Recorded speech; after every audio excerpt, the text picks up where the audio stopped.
secretos de tu corazón. Un pueblo unido pide hoy tu libertad y salvación. Ármanos con tu valor, lo que deseamos es revolución. Que el cielo se parta en dos, inúndanos, que en el desierto broten ríos. Vida sopla hoy, Hosana al Rey de salvación.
tal, hermanos? Muy buenas noches.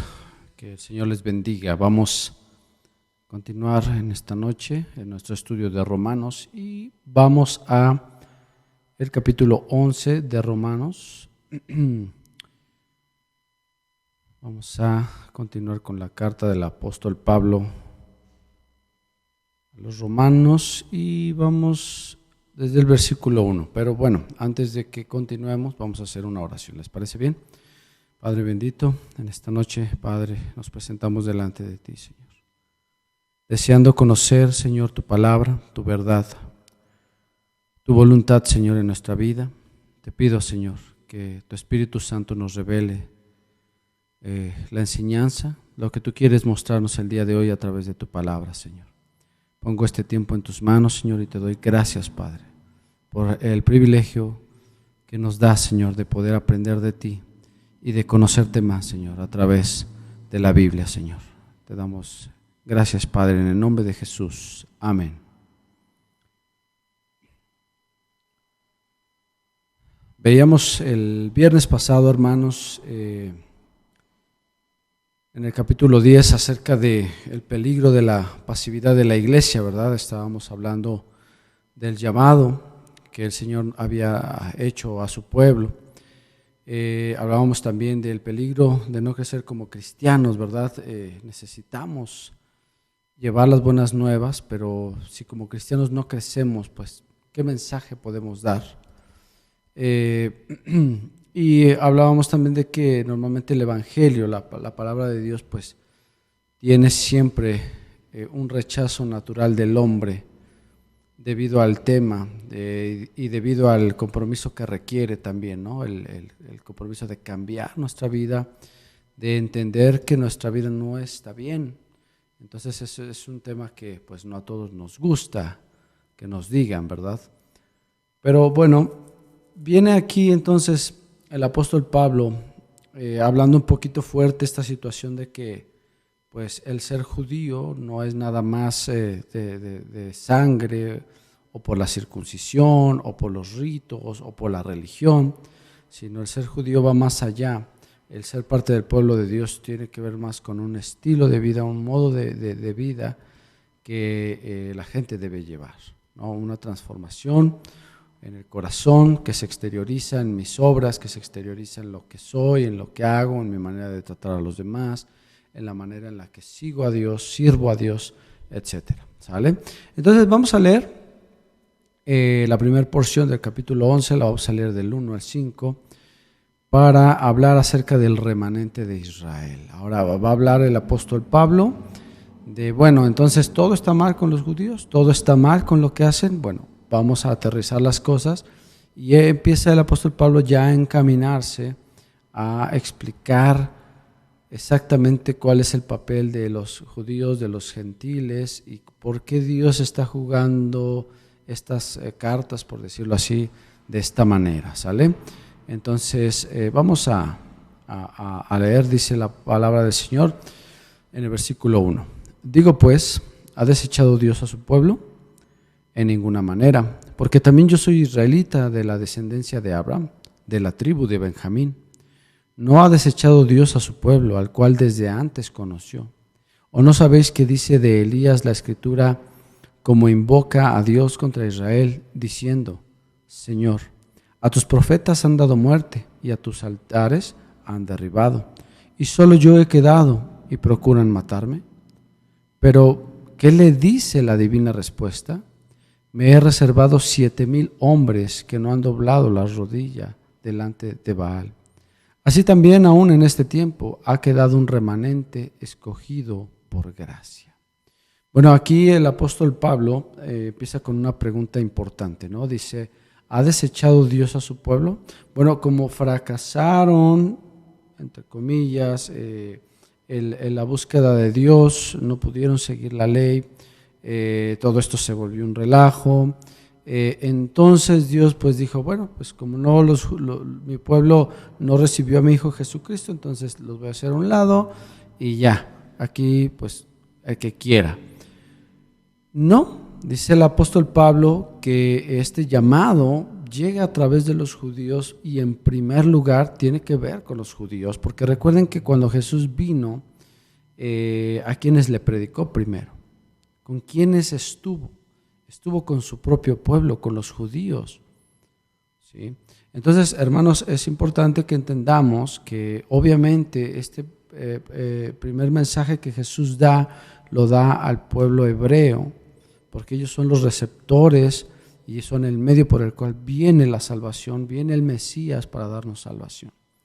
Entonces, el apóstol Pablo aquí lo que trata de decirles es que no es que ser judío está mal y entonces pues estamos todos bien mal, no, sino es encaminar lo que Dios estaba haciendo, ¿sí? Entonces Dios había dispuesto que el pueblo judío, una de las cosas que vimos es que a través del pueblo judío llegara el Mesías. Entonces ya había llegado, lo que Pablo quería es que entendieran que ya se había cumplido esa promesa y que el pueblo tenía que dirigirse hacia allá, ¿sale?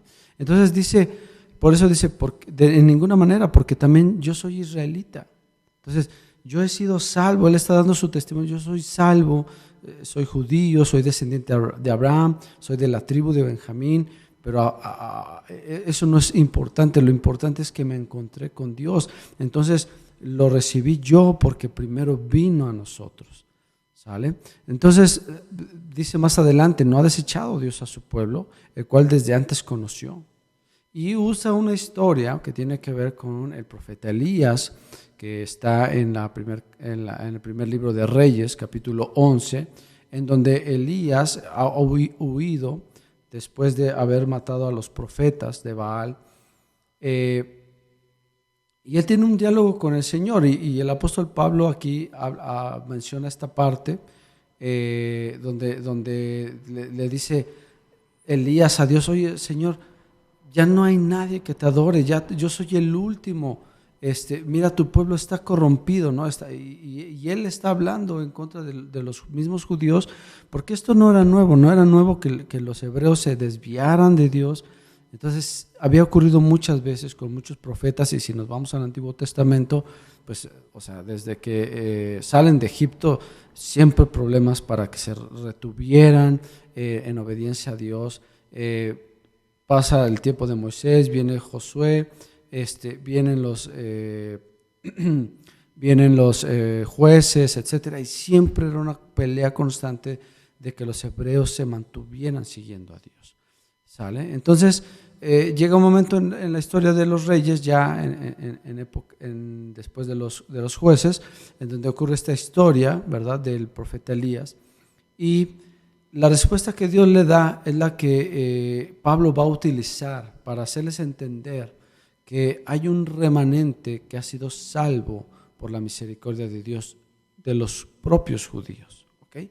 Entonces, por eso dice, la divina respuesta era que me he reservado 7,000 hombres que no han doblado la rodilla delante de Baal. Entonces, llega Pablo los lleva a esta conclusión del versículo 5, donde dice: así también aún en este tiempo ha quedado un remanente escogido por gracia. ¿Sale? Entonces aquí vamos a rescatar dos cosas importantes. La primera es que Dios no desechó a su pueblo aún a pesar de sus errores. O sea, Dios no desecha a nadie a pesar de sus errores. Puede ser que en este momento el pueblo judío está, digamos, como en stand-by, está en la banca en este momento en cuanto a su papel. La parte más relevante la ha venido a tomar la iglesia, pero eso no quiere decir que ha dejado de ser el pueblo de Dios, ni mucho menos. Siguen siendo el pueblo de Dios y nosotros debemos respetar eso y tener mucho cuidado y ahorita también lo vamos a ver, ¿verdad?, con la soberbia con respecto a eso, porque ese fue uno de los errores que tuvo el pueblo de Israel. Entonces, hermanos, aquí es padre entender esta parte como la exclusión de Israel en cuanto a la promesa, por su incredulidad, por haberse enamorado más de su religión que del mismo Dios. Permitió que el pueblo gentil, que nosotros como iglesia pudiéramos ser tomados en cuenta para conocer a Dios, para servir a Dios. Y hoy tú y yo somos instrumento de Dios por la gracia misma de Dios. ¿Sale? Entonces, hermanos, nosotros en nuestra vida cristiana vamos a cometer errores, vamos a tropezar incluso a veces, pero eso no quiere decir que Dios nos va a desechar por eso. Habíamos hablado de que el problema no radica en los errores, el problema radica cuando yo persisto en mi error y no tengo la humildad de cambiarlo. Y este fue el gran error del pueblo hebreo. Pero aún dentro del pueblo hebreo, el apóstol Pablo dice, pero aún aquí hay gente, aún ahora hay un remanente que ha entendido y que ha aceptado la palabra de Dios. Y ese remanente de ahí, hermanos, también este es otro dato interesante, también de los judíos nace la iglesia. Acuérdense que los discípulos eran judíos, ¿vale? Pedro, cuando se levanta, que nos narra el libro de Hechos, que se levanta y empieza a predicar, y su prédica es hacia sus hermanos judíos, ¿sí?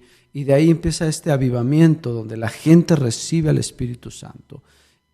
¿Okay? Cuando Pedro va a la casa de Cornelio y vuelve a descender o se vuelve a manifestar el Espíritu Santo a los gentiles, y entonces Pedro entiende que la salvación es para todos. ¿Okay? Pero aún la iglesia en un principio nace del pueblo hebreo. Y entonces este es el remanente al que se refiere el apóstol Pablo, y este es el remanente al que Pablo le está diciendo a los judíos, vengan, participen porque es para ustedes. Y hoy Dios sigue haciendo esto, hermanos, dentro de las iglesias.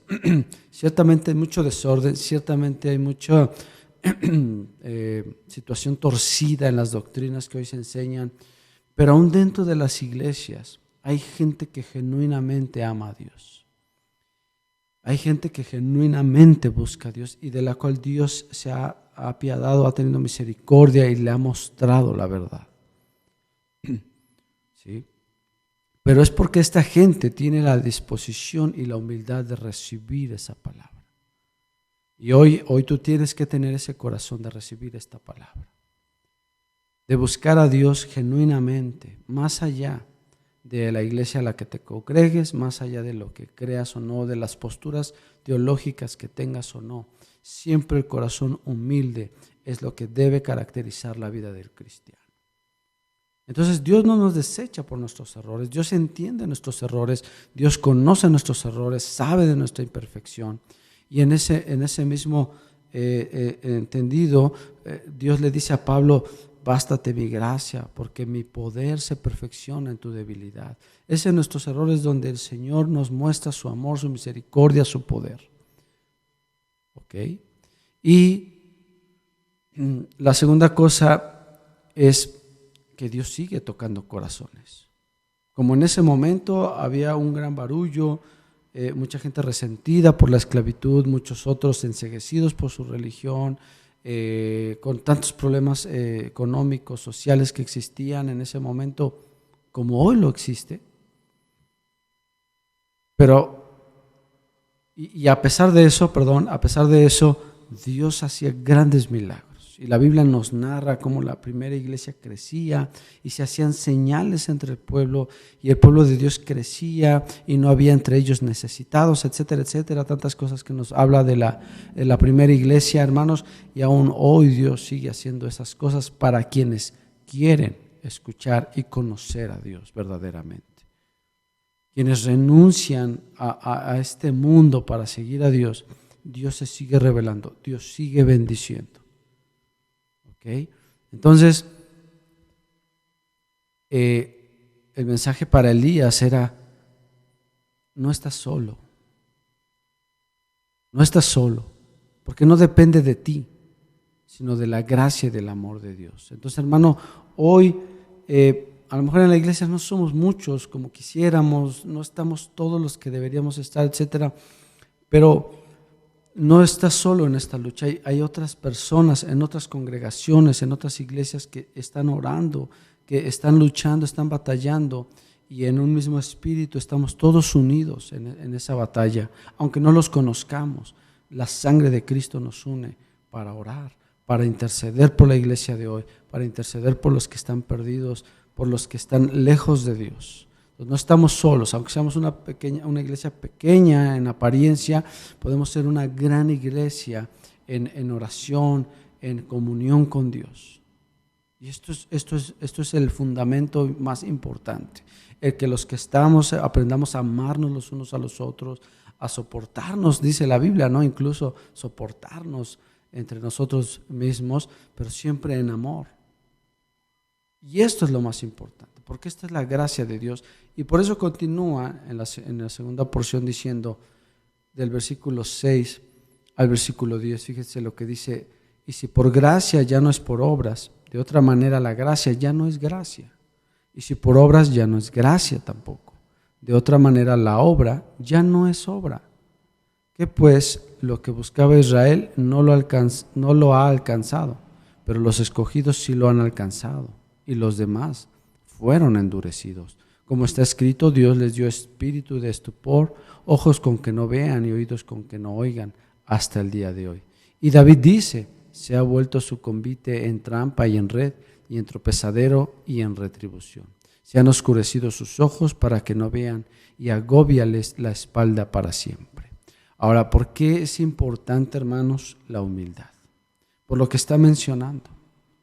¿Sí? En la vida cristiana hay dos sistemas que en ese momento estaban y hoy siguen estos dos sistemas siempre chocando entre sí. Estos dos sistemas es vivir en la gracia o vivir en las obras. ¿Sí? Como cristianos nosotros sabemos, y los que hemos estado en el discipulado, hemos aprendido, ¿verdad?, que nosotros somos salvos por gracia, porque tenemos la fe, la convicción de que Cristo vino y nos dio salvación. Y que entonces las obras que hacemos nosotros son el resultado de mi salvación. Es el resultado de mi transformación. ¿Okay? Pero ¿qué es lo que pasa cuando yo quiero seguir a Dios a través de mis obras? ¿Sí?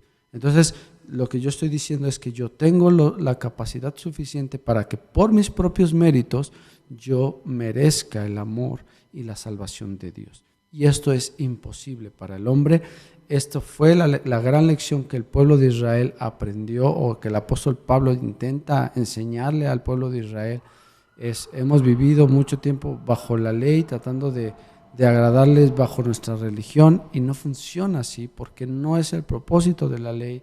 La ley no era para que fuéramos salvos, sino para que fuéramos como Cristo. ¿Se acuerdan que leímos también esto? Entonces, hermanos, una persona que vive por gracia siempre tiene una actitud de agradecimiento.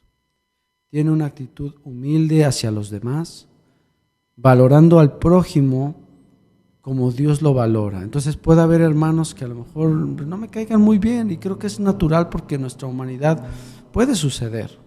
Puede ser que no sea tan fácil en mi temperamento no tener paciencia, etcétera. Pero mi convicción, mi amor es más grande que mi sentir. Y esto lo hago porque he entendido el amor de Dios. Cuando entiendo que Dios me amó a pesar de lo que soy, entonces yo adquiero también la capacidad de ver como Dios me vio a mí. Bueno, a veces el hermano me desespera un poco, pero Él vale la sangre de Cristo. ¿Sí? Entonces, entender la gracia. Por eso el apóstol Pablo aquí en el versículo 6 habla mucho de, no es por obras, de otra manera la gracia ya no es gracia. O sea, no entenderíamos lo grande y maravilloso que ha sido Dios si pensara que yo mismo puedo hacer lo que Dios ya hizo por mí. No podemos dar nuestra vida y ser perdonados de nuestros pecados. No es suficiente. Es imposible hacerlo de esa manera. Es imposible que tú, por más que te dediques a estar en la iglesia, a ir al templo, a todas las prédicas, etcétera, a que conozcas toda la Biblia, pero si no amas a tu hermano, pero si no has sido transformado en tu interior, dice la palabra del Señor que somos solamente un tubo que hace ruido, ¿no? Y siempre está el cristiano que cree que por sus obras es más cristiano que otros, y está el cristiano que sirve por amor a Dios y por agradecimiento. ¿Cuál eres tú? ¿Cuál eres tú? Y esto es algo con lo que debemos tener cuidado, hermanos, porque cuando yo hago las cosas pensando, no, es que Dios se sacó un 10 conmigo, o sea, me salvó, pero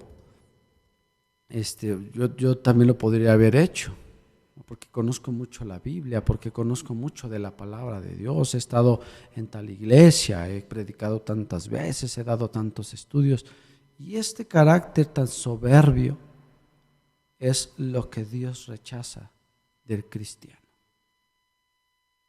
Porque la gloria no es para ti, la gloria es de Dios, porque todo lo que somos, lo que tenemos, es por gracia. También nos habla acerca de lo que pasó con Israel, ¿no? El versículo 8 dice: Dios les dio espíritu de estupor, ojos con que no vean y oídos con que no oigan hasta el día de hoy. ¿Qué quiere decir esto? O sea que pues Dios escogió quién sí, quién no. No significa eso. Significa que una persona, cuando escucha la palabra de Dios y decide rechazarla, es una persona que es difícil alcanzarla, es difícil que entienda la gracia de Dios. Entonces tú le puedes predicar, tú le puedes decir, y una vez que ha tomado la decisión de decir, no, es que esas son falacias, esas son tonterías, te están lavando el cerebro, etcétera, es difícil que esa persona escuche de la palabra de Dios. Entonces lo que sucede espiritualmente es que se enceguece y ya no puede percibir lo que Dios tiene para esa persona. Ahora, ¿esto sucede solamente en los no creyentes? No, sucede también en los cristianos. El cristiano, por llamarlo de esta manera, o el que asiste a la iglesia, que tiene soberbia, está enceguecido.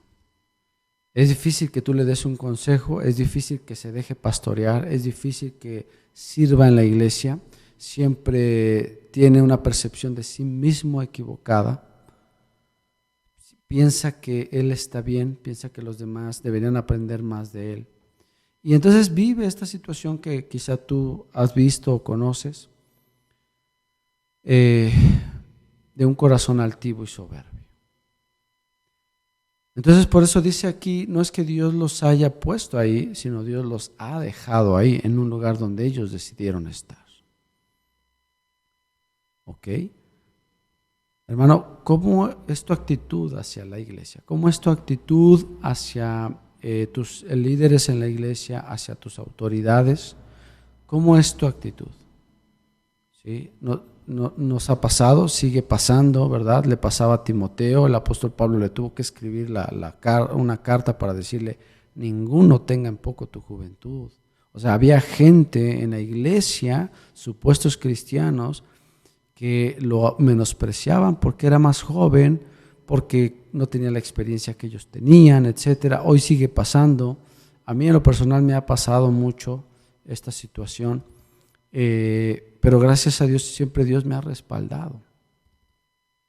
Y esto es algo, hermanos, que tenemos que aprender siempre a tener el corazón humilde para recibir y para dar. Para las dos cosas se requiere humildad, porque lo que recibimos es de Dios y lo que damos es de Dios, no es tuyo. Entonces yo hoy predico no porque sea un gran predicador, disto mucho de ser un gran predicador.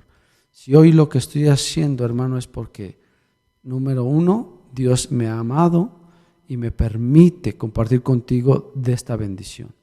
Y número dos, Dios te ama y te permite a ti escuchar lo que el Señor quiere decirte a través de su palabra. Entonces, con humildad debemos recibirlo para que no pase esto que decía David, ¿verdad? Se ha vuelto su convite en trampa y en red y en tropezadero y en retribución. O sea, nuestra propia orgullo, nuestra propia soberbia sea la que provoque nuestro propio quebrantamiento. ¿Sale, mis hermanos? Bien.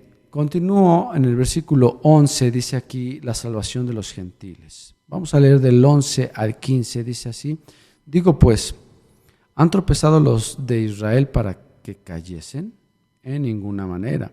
Pero por su transgresión vino la salvación a los gentiles para provocarles a celos. Y si su transgresión es la riqueza del mundo y su defección la riqueza de los gentiles, ¿cuánto más su plena restauración?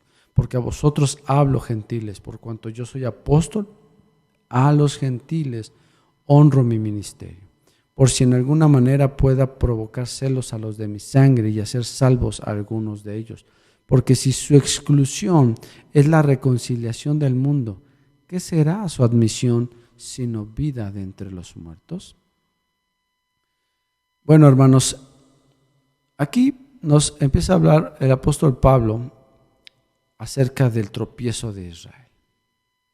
¿No? ¿Han tropezado los de Israel para que cayesen? O sea, para que se queden ahí y ya nunca vuelvan a levantarse. No, por eso dice, es un tropiezo. Y este tropiezo o este error de que el pueblo de Israel se desvió del propósito original, dio pausa o fue el medio por el cual el evangelio se extendió al mundo. ¿Ok?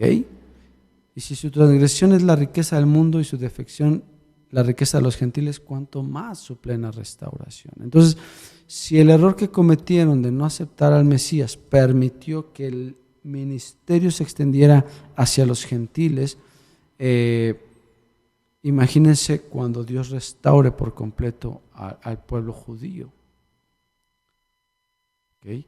Entonces, dice aquí en el 14, pero si en alguna manera pueda provocar a celos a los de mi sangre. O sea, pueda hacerles ver y entender que si Dios hace grandes cosas con un pueblo que no fue llamado, con un gentil que nunca conoció de las escrituras, de los profetas como lo conocemos nosotros, imagínate lo que puede hacer cuando su pueblo, lo que va a pasar cuando su pueblo se levante.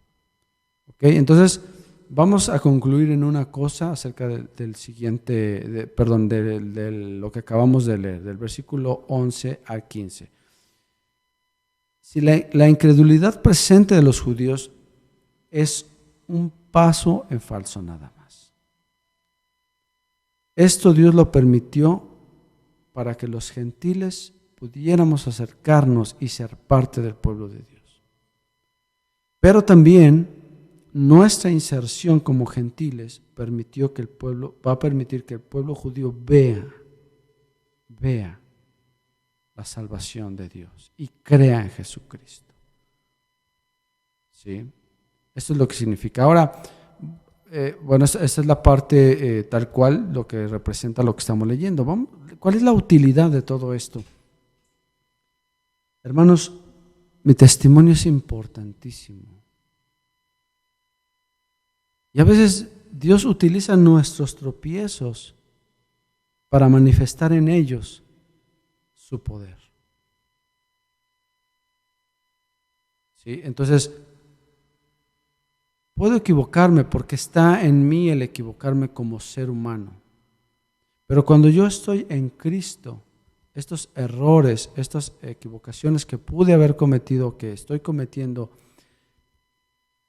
Dios las va a usar para mostrar su poder. Y entonces, por eso es que, hermanos, hoy estamos aquí. Por eso es que muchos hoy servimos en la iglesia, porque si tú preguntaras por nuestro pasado, si tú preguntaras por las cosas que hicimos cuando no conocíamos de Dios o cuando no obedecíamos a Dios, a lo mejor muchos se espantarían, decir, oye, ¿y ese me está predicando?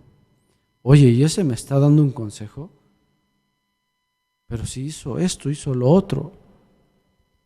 Hermanos, pero es que ahí es donde radica el poder de Dios, en que el Señor toma aún al peor pecador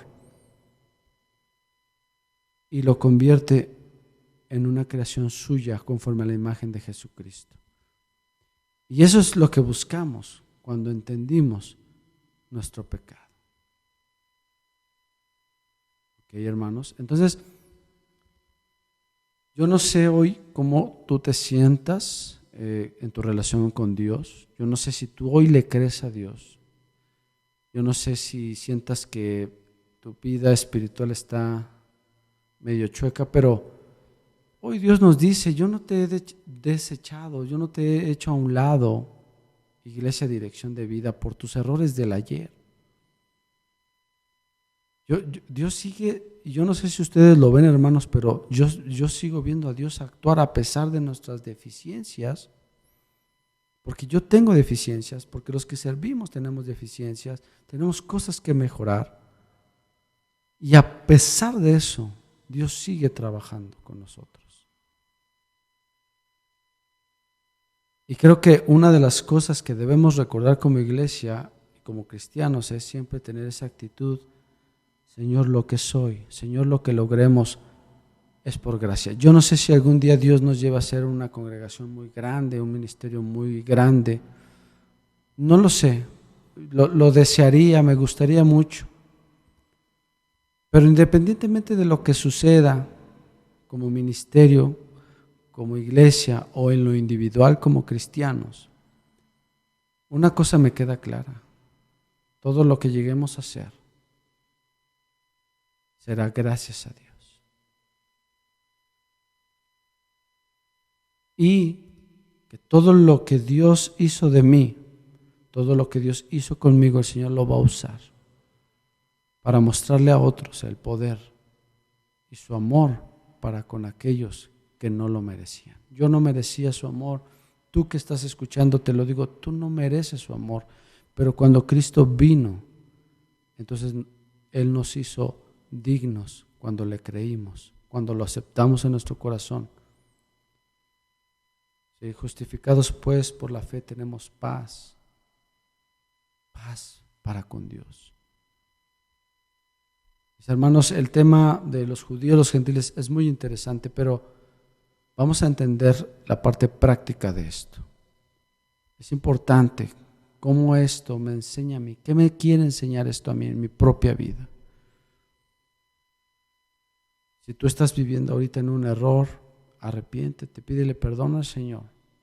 Y el Señor va a usar esas cosas que han pasado en tu vida, esos problemas que has vivido, esos errores que cometiste, y los va a transformar en una bendición. Y eso es algo que podemos testificar los que hoy servimos a Dios. ¿Sale? Vamos a terminar hasta aquí, hasta el versículo 15. Próxima semana continuamos con el resto del pasaje, porque si es un poco extenso este pasaje. Vamos a orar y vamos a cerrar este tiempo. Padre, gracias te doy, Señor, por tu palabra. Gracias porque nos enseñas, porque nos muestras, Señor, lo afortunados que somos, Señor, de que nos hayas considerado para estar entre tu pueblo, Señor. Te pedimos, Señor, por tu pueblo Israel,